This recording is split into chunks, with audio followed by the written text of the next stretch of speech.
A pleasant good evening to you all. I'm Shane Harris. We have a lot to discuss today and also on Friday night concerning the very iffy situation going on in Toronto, where one of the greatest animation studios has now been given the Pontiac treatment. The production line may be dead, but the brand name will still be used for licensing and copyright purposes. More on that in a bit. Welcome to the miscellaneous edition of the Shane Harris Extra, featuring a promised... I'm recording this early in the morning. This features the very unique fan art piece that I decided to do with Toronto's own Jita 26, plus the DN Ace What If soundtrack is officially going to be revealed to you all, and very big plans at my door concerning the future of Shane Harris Tonight after Season 3 of the Mayhem Tournament. So, let's get started. The last time we had a DN Ace fan art piece, it was for Taylor Abrahams. But according to my analytics, there is not a single like, and my view count was at 28. Very pitiful, considering that this is my first time drawing Huxley.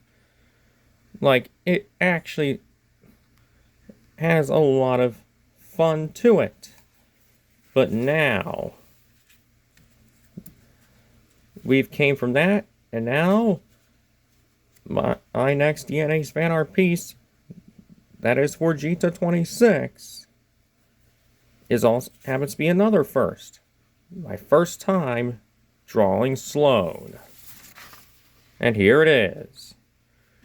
To represent not only my passion for the show, and her love for the show as well, I am recognized as the leader of the so-called A space. And remember, the A space, where respect is in our DNA, always. You can see that she and I are getting prepared for a cosplay competition, as noted by a little loudspeaker, saying, "Cosplay contest, CanCon division in 5 minutes. I repeat, cosplay contest, CanCon division in 5 minutes. You can see the channel names on the little coat hangers and stuff. And Jita dressed up as Sloane, about to grab her vest, saying it's going to be great. While myself, lacing up Ace's iconic burgundy Converses, I wrote, it will be. I know we'll give it our all. And you see there's a stage exit, and a very close to the camera, the box that reads, Master Tapes HD do not open, with the Nelvana logo on it.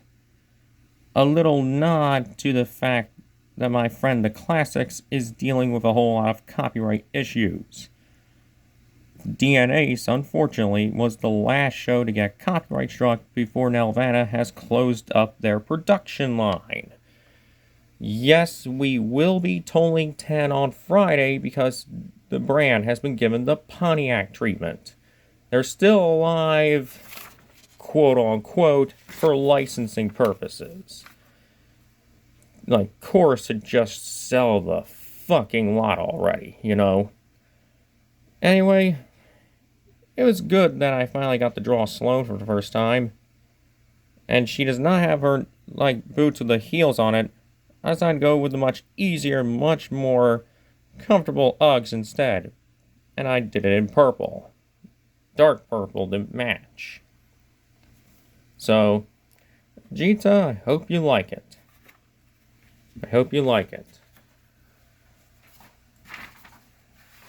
And now we get to the music list, the What If DN Ace playlist. The kinds of songs that has a unique vibe that you can instantly get when you watch DN Ace. If you have a all-action mindset like myself, Well, yeah. Then, if you watched enough 911 or Miami Vice, you'll realize that actually having licensed music is a good thing. Scott Busius, I don't really like his music. Thank goodness he didn't do the theme music, because if he would ruin the show's aura. Anyway, my What If playlist goes down as a big rap sheet. In my playlist, you'll find the following 31 tracks, all of which you, the people at home, can use for a DN Ace AMV.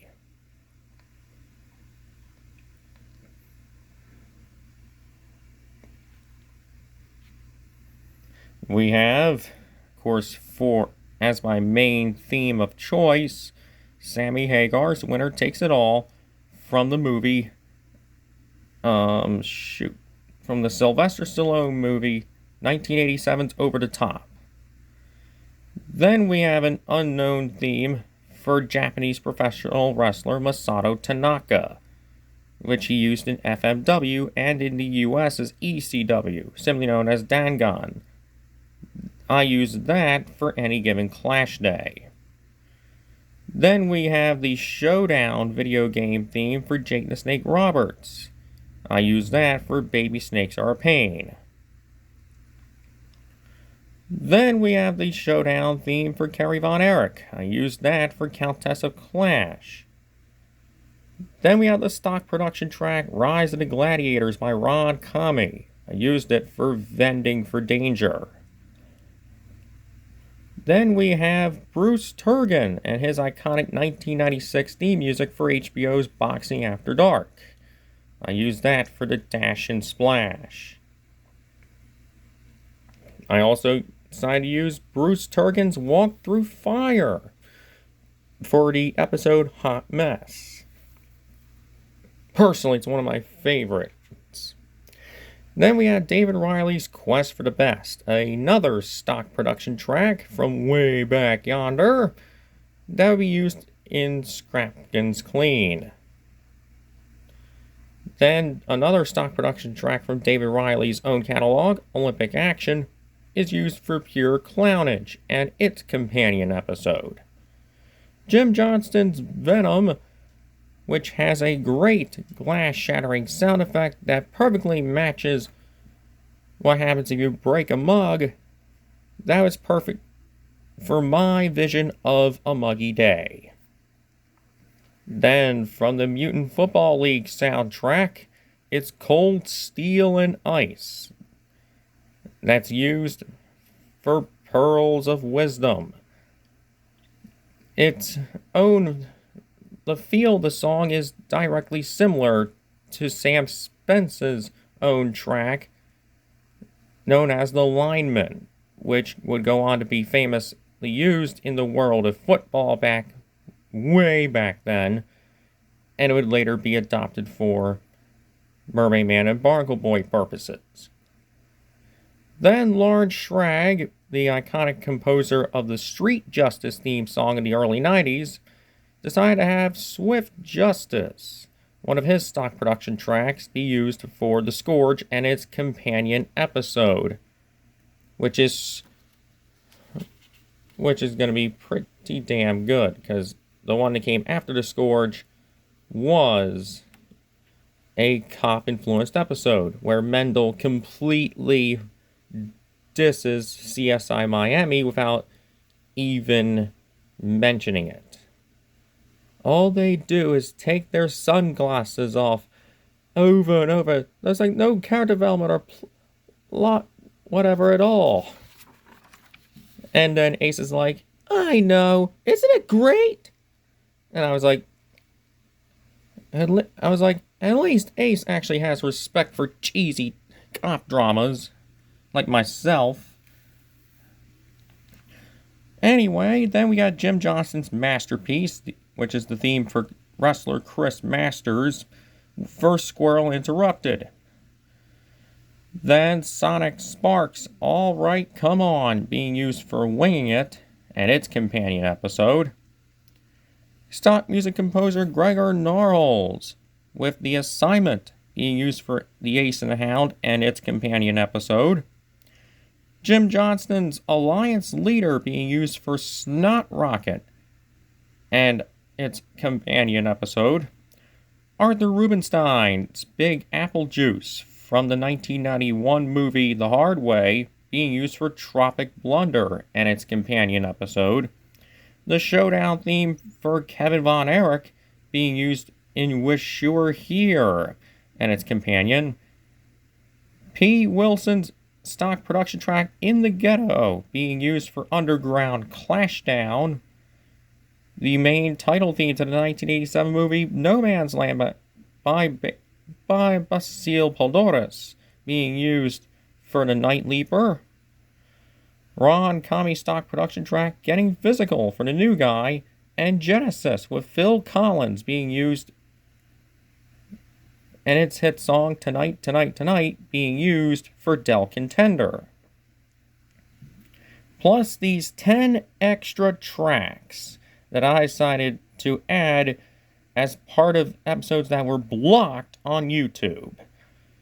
The unknown stock production track Z Custom being used for Sticks and Rhinestones. The Surf Dusters hit stock production track Hen Pecker being used for Splintered. The Fags hit song Truly Truly from the 2004 movie The Last Ride with Dennis Hopper. That song being my choice for The Chosen One. John Carpenter's opening title theme to In the Mouth of Madness from 1995 being used for Night of the Clashing Dead and its companion episode. Slam Jam's Thorn in Your Eye being used for Art of Darkness. The showdown theme for Greg Valentine being used for Almost Acedom, which, if you listen to the song, it actually is similar to Mike Post's opening theme song to the 1992 TV show The Hat Squad. Very slow, filled with hammer clashes, very shallow and boring. Then we have 3 songs that goes with All for One, One for All. The 1985 opening theme to Stingray by Mike Post for the episode itself.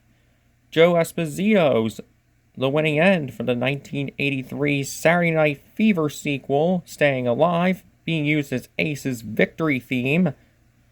And for the final titles, David Coverdale's Last Note of Freedom for the 1990 soundtrack to Days of Thunder.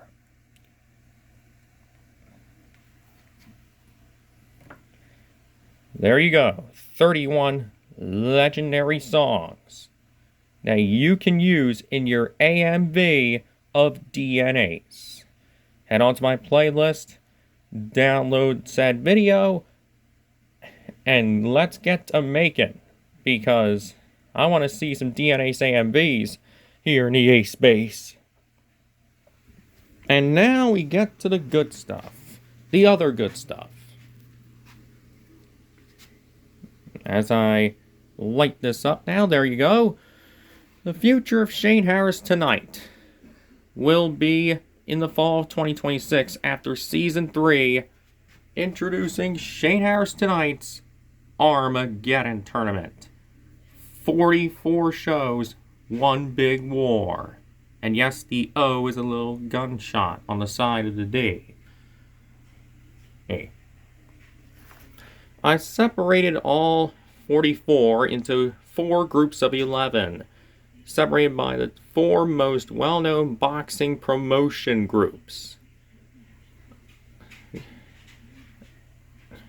Golden Boy, which is Oscar De La Hoya's promotion, I gave them DN Ace, The Weekenders, The Replacements, Mission Force 1, Kick Butowski, Fangbone, Ollie's Pack, Space Nova, Egen Ali, Monster Allergy, and Chuck's Choice.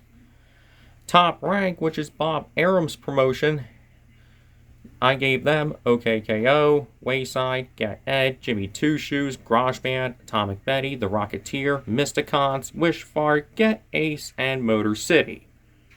Don King Productions, I gave them Johnny Test, Detentionaire, Actions from Planet X, Super Noobs, Camp Lake Bottom, Little Einsteins, Sidekick, Tagata Defenders, Sumo Mouse, Super Robot Monkey Team Hyperforce Go, and Yin Yang Yo. And the All-European Frank Sowers Team Sourland. I gave them Street Football, Code Lyoko, Ejixis, Oban Star Racers, Monster Buster Club, Dude That's My Ghost, Bounty Hamster, Lucky Fred, Jade Armor, The Invisible Man 2005, and Angelo Rules.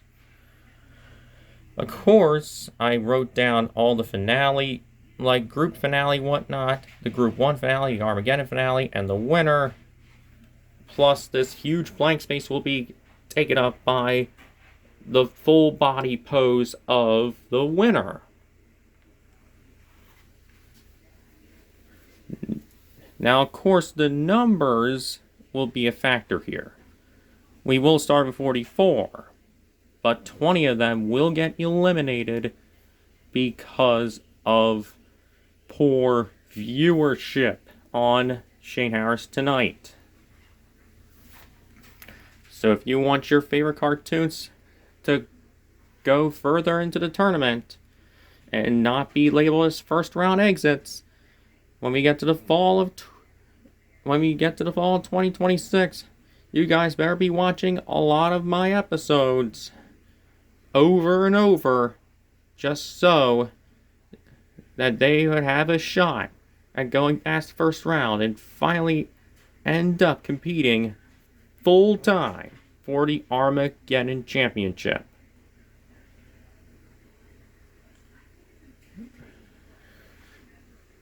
Our Nelvana tribute will go on as planned Friday night.